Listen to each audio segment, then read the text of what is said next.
Hello friends, Tollywood నుంచి మరో visual wonder రాబోతుంది. విరాట్ కర్ణ హీరోగా అభిషేక్ నామ డైరెక్షన్లో వస్తున్న మైథలాజికల్ అడ్వెంచర్ ఈ వరల్డ్ ఆఫ్ నాగబంధం టీజర్ రీసెంట్గా రిలీజ్ అయింది. సూపర్ స్టార్ మహేష్ బాబు ఈ టీజర్ని లాంచ్ చేశారు.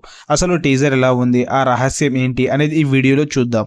టీజర్లోని విజువల్స్ నెక్స్ట్ లెవెల్లో ఉన్నాయి. ముఖ్యంగా హిమాలయాల అందాలు, పురాతన ఆలయాల సెట్టింగ్ సూపర్గా ఉన్నాయి. ఈ మూవీ 1750 కాలంలో జరిగే పీరియడ్ డ్రామాగా కనిపిస్తుంది.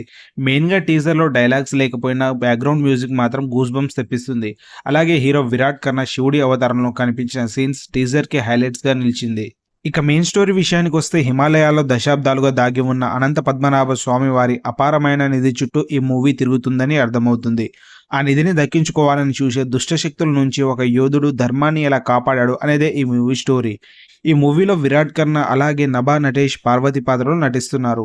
ఇంకా జగపతి బాబు, మురళీ శర్మ వంటి వారు ఉన్నారు. అభిషేక్ పిక్చర్స్ అలాగే ఎన్ఐకే స్టూడియోస్ నిర్మిస్తున్న ఈ సినిమాకి దాదాపు 100 కోట్ల బడ్జెట్ అవుతుంది. ఓవరాల్గా చెప్పాలంటే వరల్డ్ ఆఫ్ నాగబంధం టీజర్ మరో హనుమాన్ మూవీ లాంటి సెన్సేషన్ క్రియేట్ చేసేలా ఉంది. విజువల్ ఎఫెక్ట్స్ అలాగే మేకింగ్ హాలీవుడ్ రేంజ్లో ఉన్నాయి. మూవీ 2026 సమ్మర్లో రిలీజ్ అవుతుంది. మీకు ఈ టీజర్ ఎలా అనిపించిందో కింద కామెంట్ సెక్షన్లో చెప్పండి. మరిన్ని అప్డేట్స్ కోసం మన ఛానల్ని సబ్స్క్రైబ్ చేసుకోండి.